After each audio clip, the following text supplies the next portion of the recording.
Again, warm welcome wherever you are logging in from. This is the third in the series of webinars with regard to RHIS data use that the Health Data Collaborative is hosting. And it is with pleasure that we have today colleagues from Lao PDR.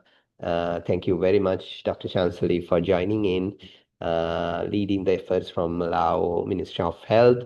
And today is going to share the learnings from the field work. Before we start off, may I please request Dr. Craig Burgess to say a few words on behalf of the Health Data Collaborative. Craig, over to you. Sure. Thanks very much, Pandula. My name's Craig Burgess. I work in WHO headquarters in the Department for Data, Digital Health and Analytics and AI. And we are also the conveners and secretariat for multiple partnership platforms. Obviously, one is the Health Data Collaborative. So a warm welcome to this webinar. And again, it's the first day of our World Health Assembly. I'm going to put in the chat 39 different side events that people are very welcome to join, either virtually or if you're in town in person. But I wanted to say that on purpose because those 39 events and our DG specifically is really placing a renewed emphasis on health information systems and digital health as well. So it's a huge priority, not only for WHO, but the member states that will be discussing it this week as well. For the Health Data Collaborative, I think we're all very proud of the working group, and huge thanks to every member of the working group in the RHIS working group that helped supported 3 different countries last year to come up with and draft good practices and lessons shared in routine health information system and data use as well.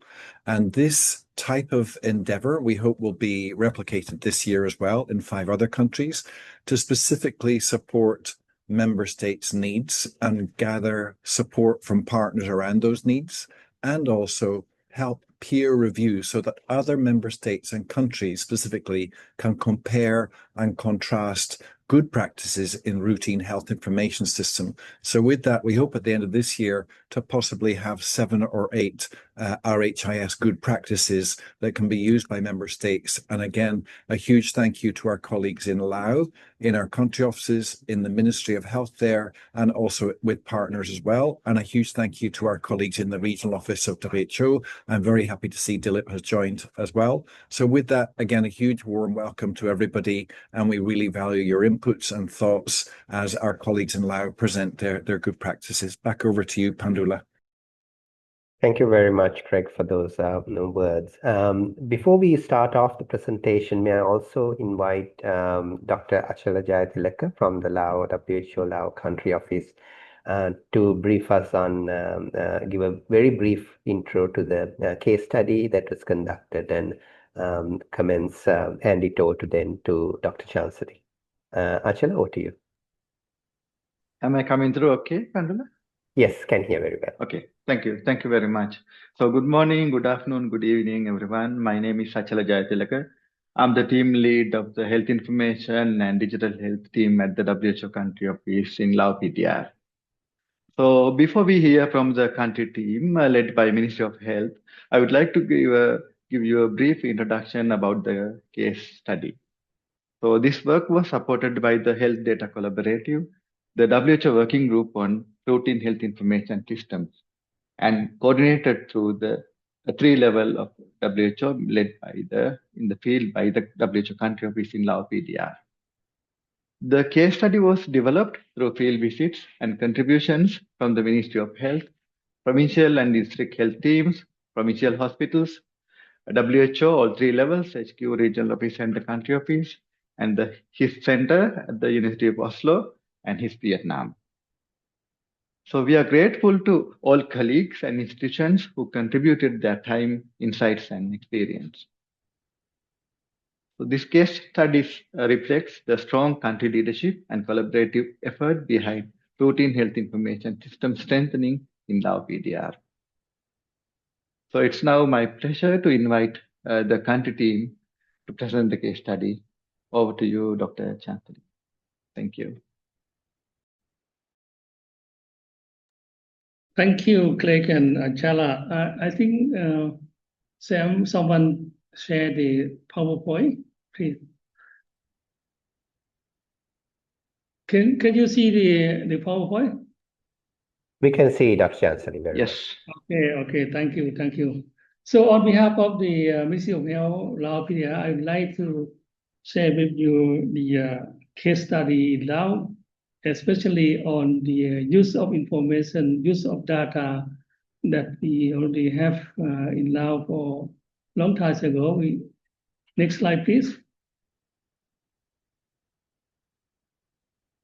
So because of the routine health information system in Laos, since many years, we already using the electronic information system, changing from paper system to electronic since a long time ago. Normally, we start since 2006, 2007 something, but real practice that we use DSS2 electronic health information system since 2013, 14 something. Next slide. So I'm going to talk about one is about experience or what's evolution of the routine health information system in Laos, and also talk a little bit about the case study that we conducted in Luangprabang and in Champasak province, which represent the north and the southern province, and also some of the finding and best practice and challenging. And then we let Q&A to the audience today. So next slide, please.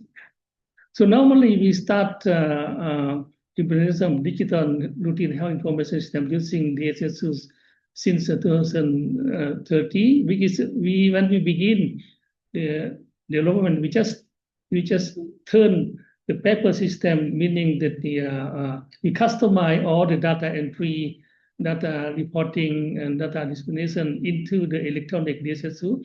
But we're starting from the MCS, mother and child information, OPD, IPD, and then we use the module of DSS2 on aggregate, monthly aggregate number.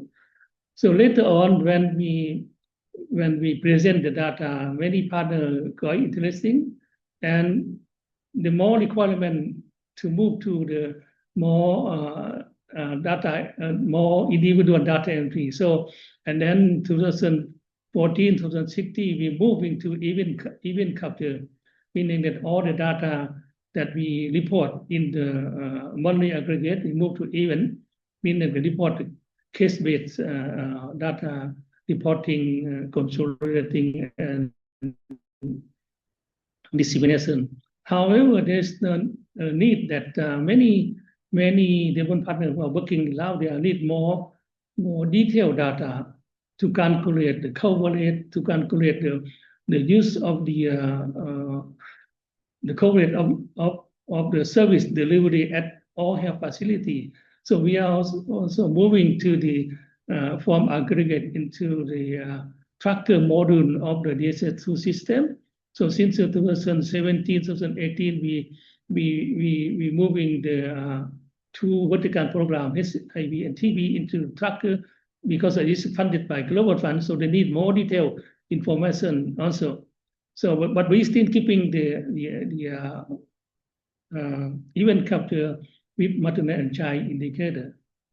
So with the tracker system, during the COVID-19, 2019, 2020, 2021, because of the Ministry of Health received the funding from the World Bank project, aside from using the routine information to track the government indicator, but we also use the system to report and tracking the quality of information, because we also use the DSS2 to report and capture information on quality of service at the health center level. So we be able to turn the number into the score, and from the score to turn it into the funding, the money that the World Bank can support to improve the quality of service in Lao PDR.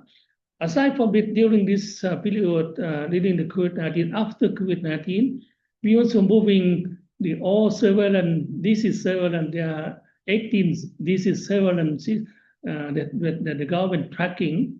We also moving to the tracker on these two.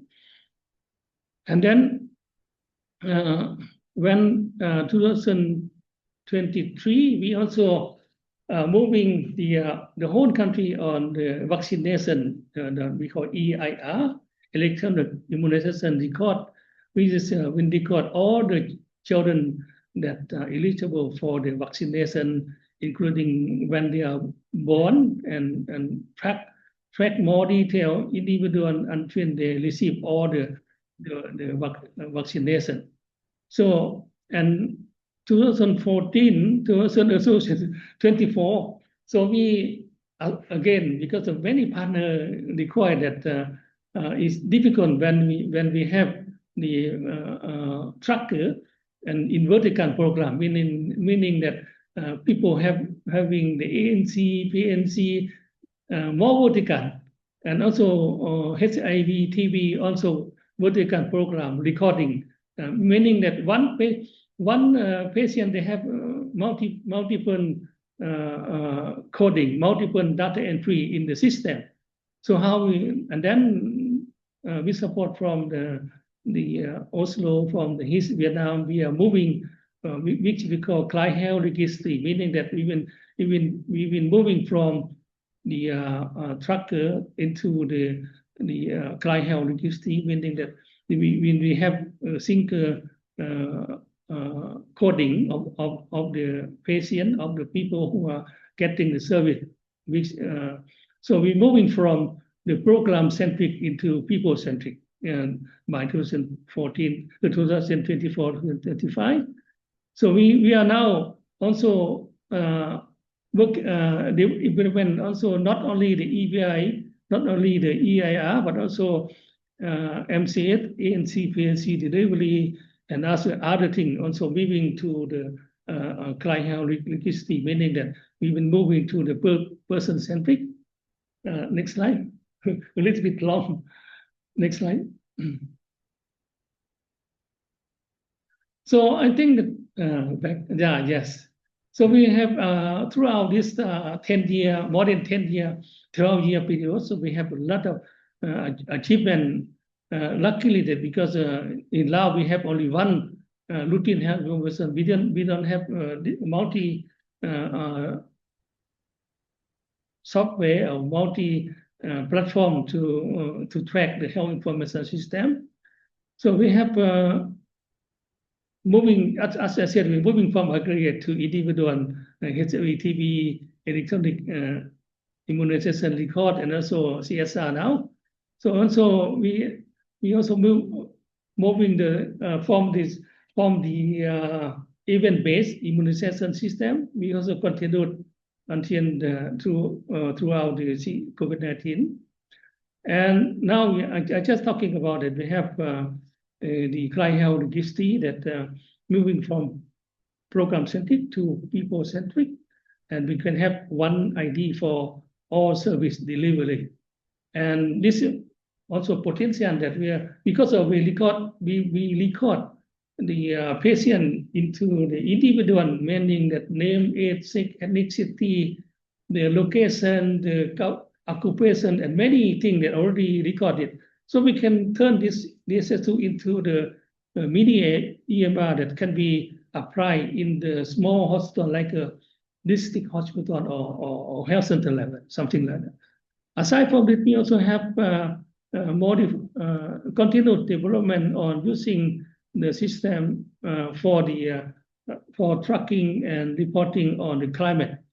So because we have all the information in the system, so we need only the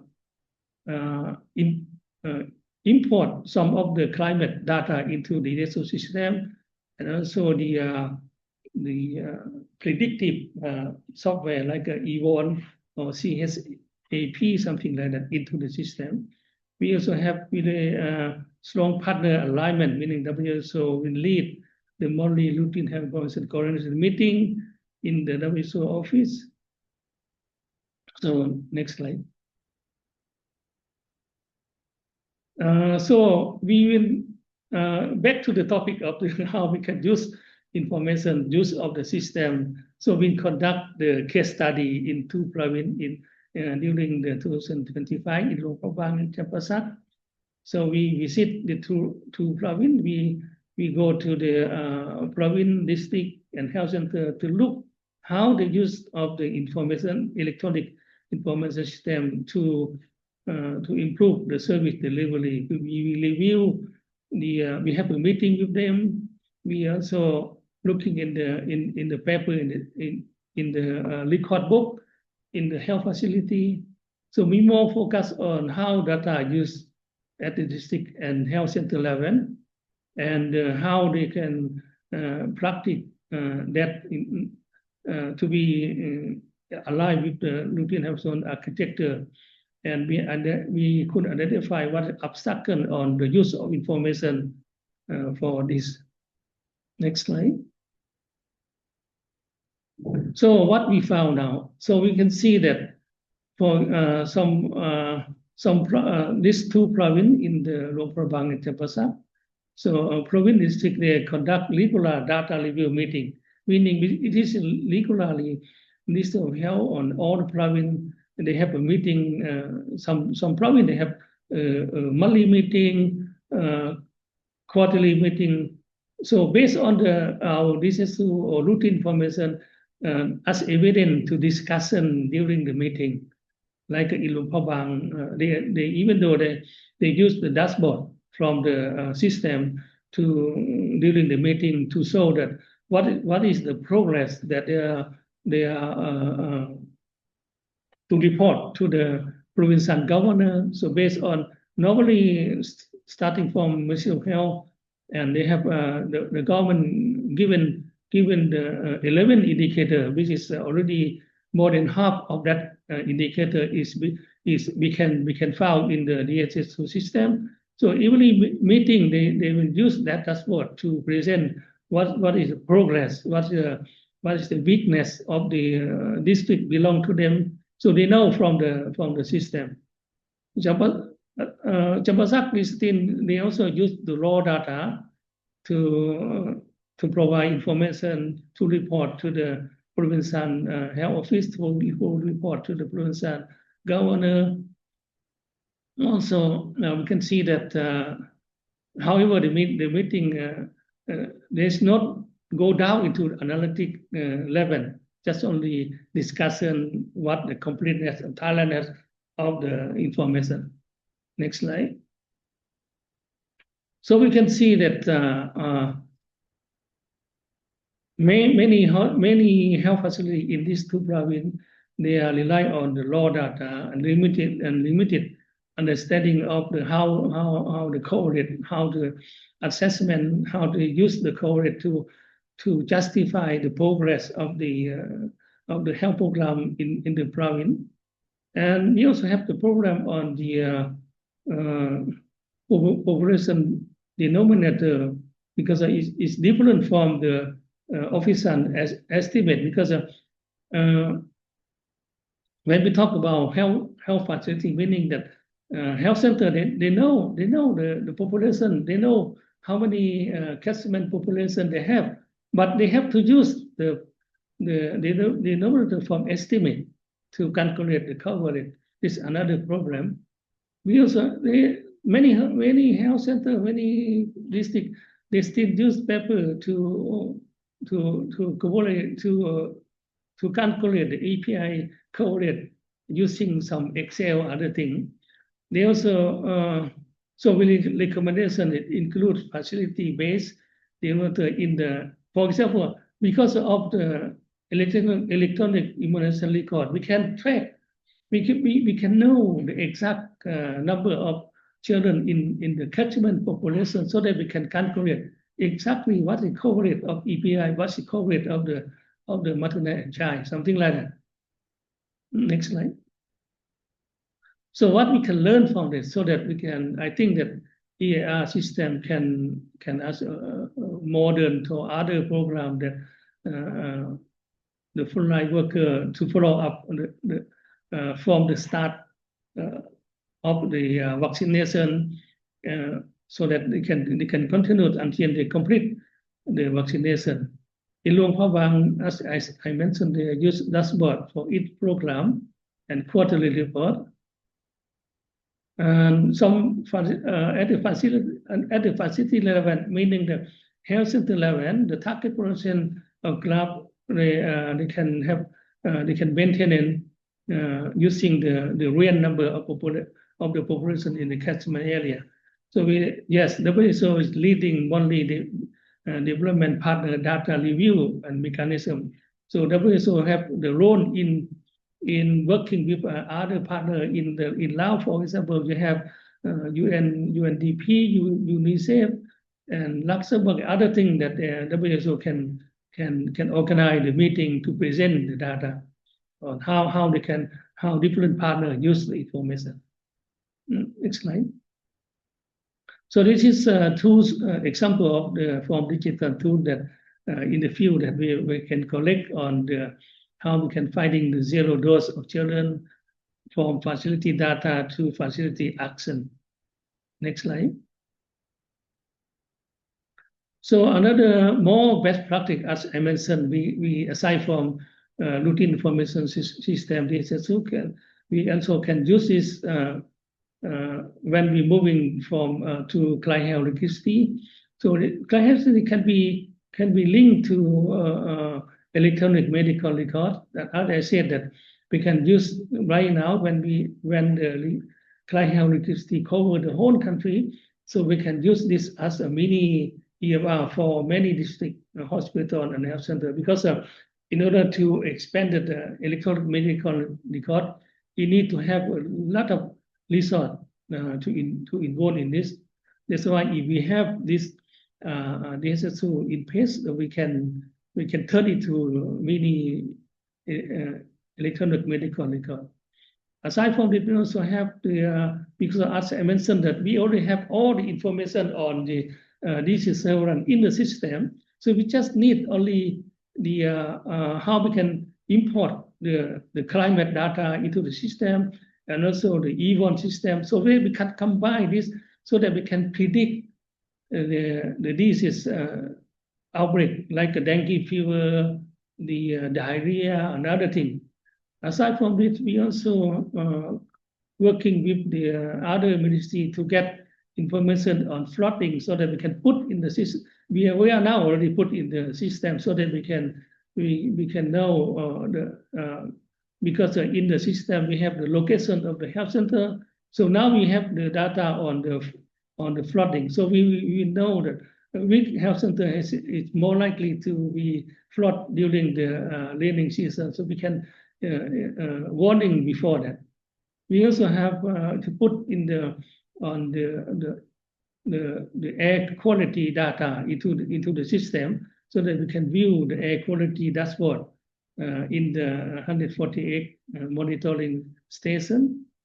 So also we are now also developed into the routine information system in this. So we call public dashboard, meaning that they don't need to have any username password, so they can just type the name of the website, so they can view nearly all information in the website. Next slide. However, we have also got a lot of challenging. For example, the capacity on the analytic when they have the data in the hand, but they don't know how to use it, so that they can plan, they can give it to the decision maker to improve the service. Even though we have a dashboard, I mentioned that we have a public dashboard. They don't need any technical skill. You can build the data in the system. Also limited the use. As we know that many health facilities now, especially in the central level, they are already moving to electronic medical. But how we can make, because of the health staff in the hospital, they need to enter many times into the system, enter the EMR system, enter the data into the DSS2, enter the data into the claim system, in the insurance system. Normally, different systems can talk to each other. Because it's an workload for the health facility staff to enter multiple software. So we also, many have this still continue the paper register. So we actually need to move everything into the electronic. Yes, we still have the population denominator. We still, because we normally use the estimate population denominator from the national census from 2015 to 2025. Now we already finished 2025. From 2026 to 2030, we have to have the new estimate population, but we still don't have yet. And why we don't have also the actual number of target population for vaccination, for maternal and child, we don't have yet. So we also don't have a standard on data use guideline. Even though we have them to use, we have the dashboard, but we don't have the standard guideline for them yet. That's why many people using the Excel to produce the report on to the high level. And so that's what we need to. Some people need to learn how to use the dashboard for the to provide to the decision maker. Next slide. So the last one, I think there's a key takeaway. So we need to view the mature of the resident routine health information through increment and progress. We also, I think data use is very important that we need to expand it. But on the other hand, we need to also provide them the guideline and standard guide so that people can use the data more useful. We also we need to also strong position for the unified mini EMR. Despite that we think that the current routine information system can now be turned into the mini EMR system, but we need to now starting to draft or to guide people how important, because when we are moving to EMR, it really save a lot of money, because all the health facility starting from district level and many province hospital they already used to use this a long time ago. And when we move into the Client Health Registry for the whole country, so that we can turn it to mini EMR easily. We also need to improve the denominator, as I mentioned, that the denominator is very important to calculate the key indicators so that we can inform the decision maker that how we already progress. Because we don't have the right denominator, still arguing whether we achieve the target or not, still discussing now. And we also need to include to the climate health dashboard so that people can ready to prepare for the outbreak, prepare for the flooding and other things. Next slide. I think it's finished. Thank you for your attention, and if you have any question we can discuss, and our team, Chala and other people can respond. Thank you. Thank you very much, Dr. Chancellor. It was a great presentation, and it was a pleasure to listen to the achievements, evolution of RHIS-related systems, the data use capacity in Lao.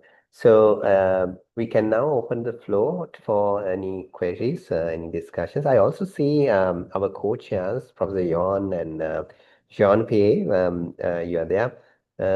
But can I request you to put you on the spot to request you to moderate the discussion? Jean-Pierre or Prof. Yon, you are there? Hi, everybody. Can you hear me? Yes, Prof. I can hear, and I can try. I'm a bit okay, unstable on the internet here in Nepal, but okay. let I me think first John say K thank is you also there. to Jansen. So yes, please. I think we have a few questions in the chat from Cosmos. Dr. Chansley, are you able to see the questions in the chat? One of the questions, Prof. Yon, is few clarifications are sought. One is what cadre of staff perform data entry in DHIS in your country? And the second question is how is the coverage of private facilities reporting in DHIS2? And the third one is, do you also get some reporting from the community? And if so, is there a tool you use for community reporting? Dr. Okay. Chansley, would you like to? Yeah. Okay. Maybe one by one. So the first one about how we can get the how the staff at the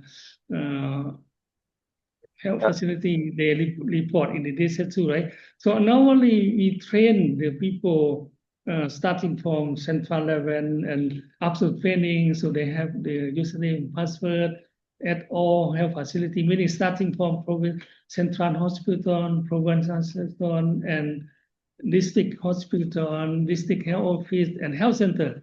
So all these people who normally at the health center, they have already 3 or 4 people. They assign someone or maybe 3 people. They can access to the DSL system, and every day they enter the data to the system. And moving to the district level, they have 2 levels, meaning the district hospital who are providing the service. They also enter the data, and also district health office. They are person who are used the data, so they will go into they will log in the system, and they will see how the data in the district.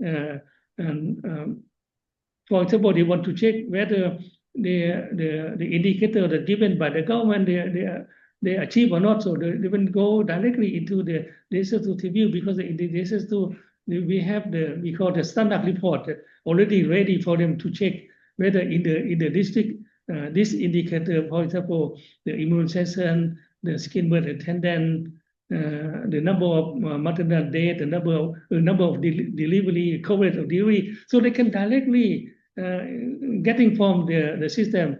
Also at the provincial level, they also have provincial hospital. Also, they also when day to day enter the data into the system, because every ward of the hospital, provincial, they have at least 1 or 2 person to enter the data into the system, because we already train them.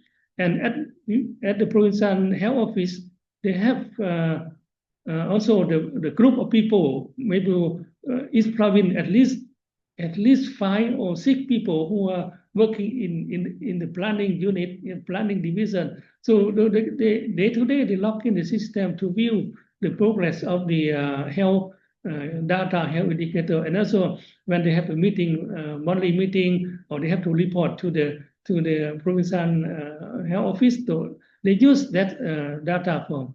So the central level, meaning we have Department of Planning and Finance who are oversight all the system, and also looking for also the central hospital.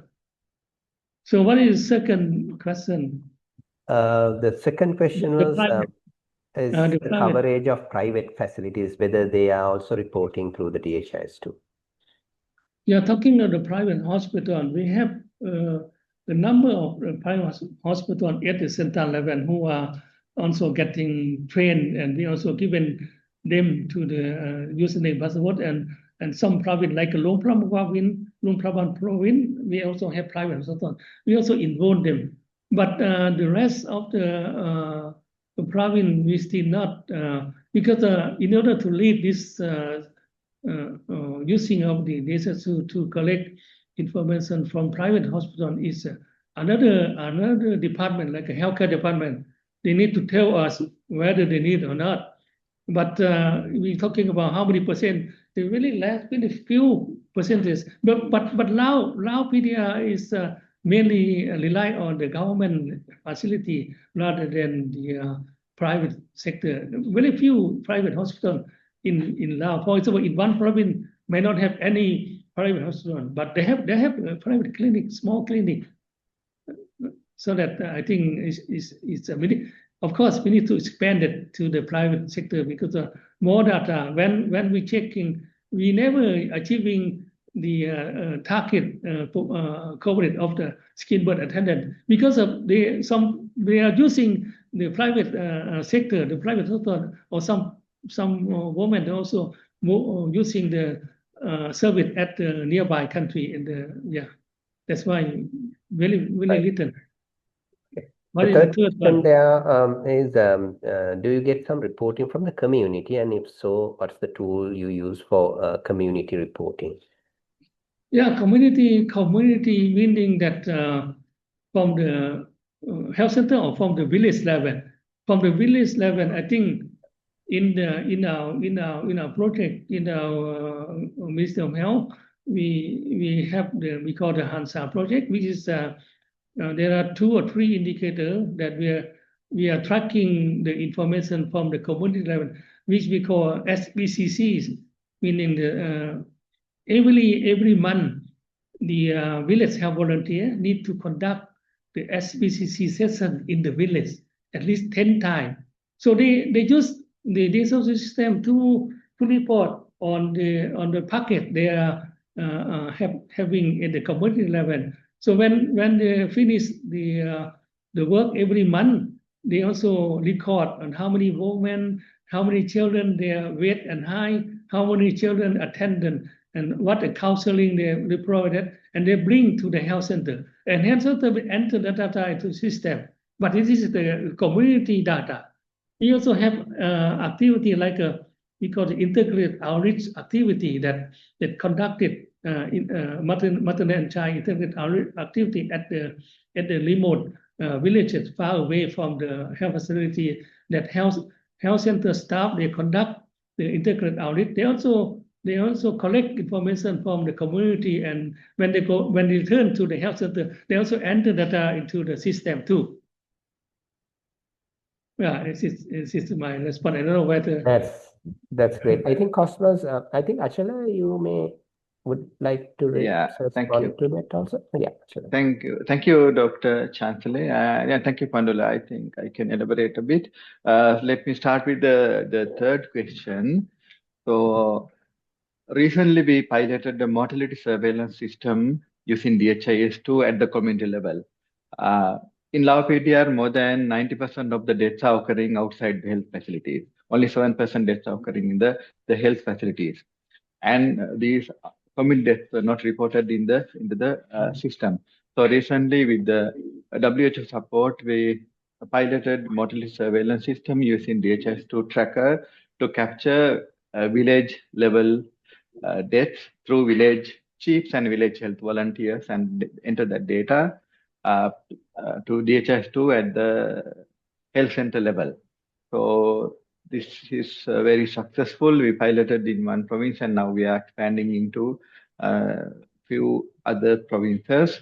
Those who are interested, we presented our findings of the pilot phase at the CRBS forum in late March in Bangkok, and the paper is available. Maybe I will share the link in the chat. And then a little bit to elaborate a little bit on the second question, the coverage of private health facilities. As Dr. Chancellor very correctly mentioned, there are only very few facilities, especially when you go outside. Here we have the Vientiane capital and then 17 more provinces. In Vientiane capital, we have some private facilities, but when you go to some remote provinces, there are few or no private health facilities. And in Vientiane capital, some private hospitals are reporting some indicators, for example, Electronic Immunization Registry data. Some hospitals are reporting, but we would accept that the coverage is low. over. Thank you. Thanks, Sachala. Thanks for that add-on to what Dr. Chansley already mentioned. Dr. Chansley, you would like to? Yeah, I like to respond to the question on the name of NS. I don't know because when we're talking about aggregate data, normally aggregate data. Now as I said, we are already moving. Many health facilities already moving to tracker system, and now even though we are moving to Client Health Registry, which is using we call the eye captures, so the data can link to each other. So tracker, like a big program like a HIV, TB, disease surveillance, ANC, PNC delivery, and yeah, we already moving to the tracker system, and but because the digital system can from tracker, so we can push data back into the monthly aggregate, so they can use both. But in the near future, maybe the end of this 2026, we need to announce to the whole country that we will stop event capture and also aggregate. So we've been moving to all the tracker and Client Health Registry by the end of this year. But we cannot stop the event capture or the aggregate, monthly aggregate yet, because we still need some of data on that. But we are nearly half of the country already moving to tracker all the program, including the maternal and child program, and also the HIV, TB, malaria, already moving to tracker. Yeah. Thanks, Dr. Chansley. I see, Mark, you have your hands up. Thank you, Pandula. Hello, everyone. Thank you for this event, Pandula. So my name's Mark Herringer.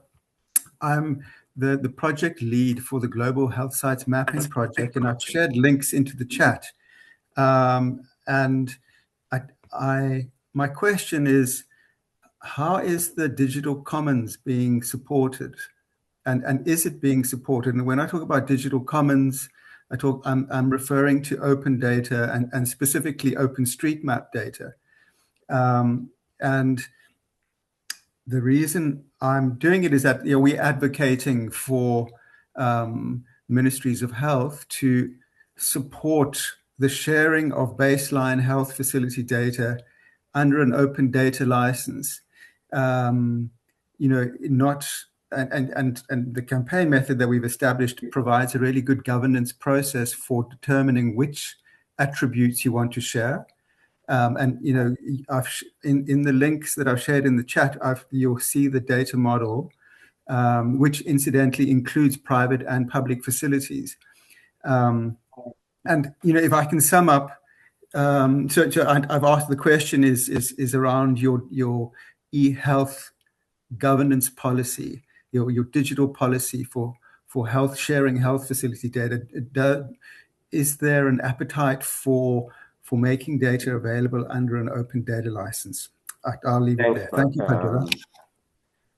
Dr. Would you like to respond? Yeah. Yes, let me try first, and then Achala and other people can conclude. So actually, in the digital system, they have a map module that we already long time ago put in all health facility in the map module, so that we can view where is the location of the health center, district hospital, provincial hospital. But we don't include the private hospital yet. But mainly we have 1,074 health center, 134 district hospital, and also 80 provincial hospital already in that DSSU model. Anyone can view it. So we also have, I think this data can be shared. We already share with some of the company or private sector that they need this information so that they can provide more service. We share with them. We don't actually in Lao we don't have any policy for that sharing information yet. But anyway, and if something that benefits for health, we can share the data. I don't know whether Achala and other people can, even though Sam, we can contribute to it. Thanks, Dr. Chancellor. Yeah, Achala, please. Yeah, thanks, Dr. Chancellor. Mark, I think the answer to your question is not yet. Yes, we have about the first digital health strategy, 22 to 23 to 27, and open data standards and everything there. But currently, we are not using OpenStreetMap, so sharing health facility data outside the DHIS2. Currently, we have the health facility registry as the org unit profile in DHIS2. Okay. Can I also point out there's another question, Dr. Chancellor, in the chat. This is with regard to recent funding cuts and probably reducing donor assistance in terms of routine health information systems. Has that affected the data collection efforts in some form? And if so, how did the country respond to it? This is coming from Leonard Lim. Can you repeat again? So basically the question is asking about whether there's any effect on the data collection in the country because of the funding issues that are around from donor agencies or from other institutions. Okay. Has that affected, and if so, how did you overcome that issue? Okay. Because to support the implementation of routine information in Lao, in Ministry of Health, we have also many partners like Global Fund, World Bank, ADB, and UNDP, UNICEF. Yeah, they all support this implementation. So we don't have any problem because the country have only one platform, the SSO system. So we already tell them what the progress, what's a gap, so that each partner can contribute to support. For example, the World Bank will support the maintenance of the system, and the ADB starting talking about the electronic medical record, and also UNFPA also contribute for the training. WHO also contribute to the funding for the expansion of the Client Health Registry, and also the support on different part of the digital health in Laos. I think we don't have any problem that difficult for the partner to contribute to achieve the target. As Achala mentioned that we have digital health because routine information is come under the digital health strategy 2023-2027. So one routine information is also belong to that strategy.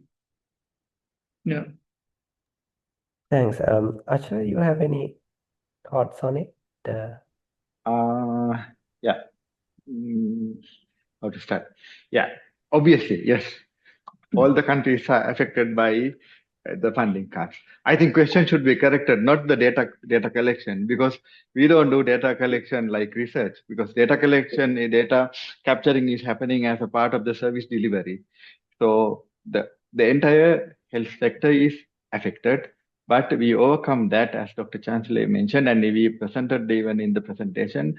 We are having regular meetings of partners, and we sharing our activities, and we are working in collaboration. So try to avoid duplicate, and then data capturing is happening at the point of service level, and no huge impact of this funding cut because this is the DHIS2 now. We have been using DHIS2 over like since 2014, and this is well integrated into the routine workflow. So as a part of the routine work, data capturing is happening. Yeah, I think and we are that moving forward, as Dr. Chancellor mentioned, with implementing electronic medical record systems. And then there is no necessity to parallel data into the DHIS2, and we capture individual data using electronic medical record systems and aggregate that data, because the one requirement for the electronic medical record systems are to be interoperable with DHIS2. So we capture individual level data using EMR and then aggregate it to the DHIS2. Yeah. Thanks, Achal. I think one of the important things you mentioned is the integration or mainstreaming of the data gathering process with the routine work, which essentially meant that the state is supporting that as a routine thing rather than any project or funded entity. I think that's where many of the countries would want to head. There's a follow-up question on that again, Dr. Chansali or Achala, that is on whether there's any current written policy or legal framework that defines health data ownership, custodianship, and data sharing in Laos. Dr. Chansali? Okay.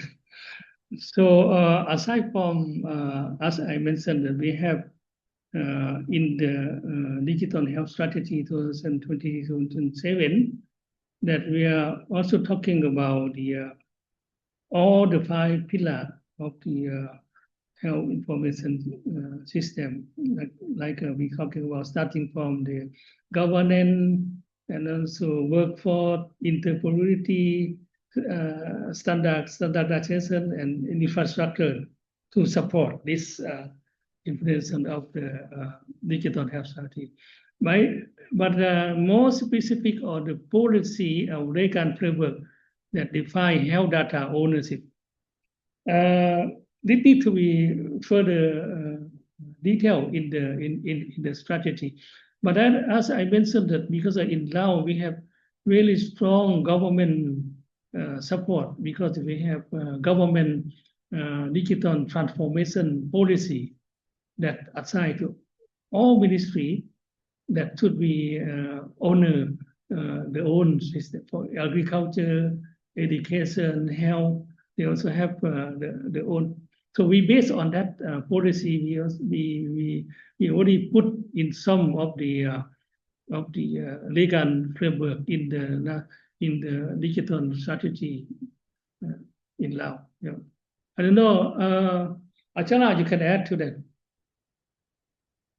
I think you answered, because this is well defined in the digital health strategy. There is no very specific law regarding, we have the healthcare law, public PHC law, etc., but no very specific law regarding the digital data privacy, custodian ownership, etc., but well defined in other policy documents. Yeah. I'd like to add to a little bit. For example, the data HIV, TB is really sensitive data.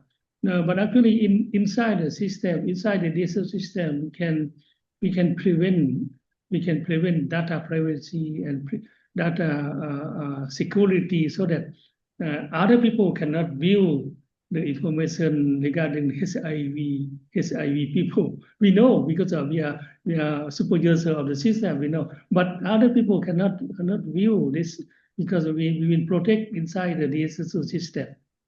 Yeah. Thank you very much, Dr. Chansali and Achala. So it seems like we are reaching the full hour. Before we wind up, may I please ask Prof. Yon or Sean Pei whether you have any thoughts to share based on the discussions and based on what the working group has been thinking? Yes, sure. Sure. No, I think it was a very interesting presentation, and I was actually very impressed by the progress that is made step by step in Laos. Once again, it's about data use. I'm always a little bit frustrated that there is no example of a real use that a center actually see the dashboard and what it does with the dashboard. That's the last part of the data use that should be illustrated in some of our case study. But I would like also to add that we will have, Marion will be also explaining that we'll have a session on the DHIS2 annual conference with more case studies to present. And I think that it's worth being advertised from now. Yes, Jan? Prof. Jan, any thoughts, anything to add? Yeah, no, I mean, we have had actually good, in our report, we have a good example of data use at the facility, using this new electronic immunization system, where they used daily this kind of updated immunization register to track zero-dose children and to track what they actually have performed. And they were actually very happy with that system, even though it was very new and they've just learned to use it. So that was very, very interesting. And more generally, I think that this evolution of the digital RHIS in Laos is something that also other countries can learn from. Particularly that they have started out with program and now using a shared ID then to combine them together. It's kind of a mini electronic medical record system. I think that's very impressive, and if we will see very soon if it's really possible to make it countrywide, but that's something that many countries could learn from. And also, it's very interesting that they have dashboards on climate issues, climate hazards, like for example this a big problem of smoke during the slash and burn period, where they have smoke detectors in 100 and something schools and issue warnings. Which are really useful for the children and for the families. So that's one example of together with this flash floods warning and also dengue warning, which is kind of been tested. And I think things like that shows that there are a lot of innovation in Laos that many countries can learn from. So yeah, thank you. That was what I wanted to comment on. Thank you very much, Prof. Jan, for those comments. And I do agree with your comment. There will be a lot to learn from Laos based on what has been happening. Given that we have now gone a little bit over our full quota of this webinar, I must, on behalf of the HTC, thank everyone for joining in, especially Dr. Chancellor and the country team, Machada, Prof. Jan, who have contributed in the development of the case study and the excellent presentation, and also the co-chairs for facilitating this webinar, and all those who have participated with and posted the questions and also contributed in many ways. Again, thank you very much, everyone. And with that, we'll wind up, and looking forward to meeting you again with another RHIS data use case study webinar. Thank you very much, Dr. Thank you. Thank you, everyone. Bye-bye. Thank you.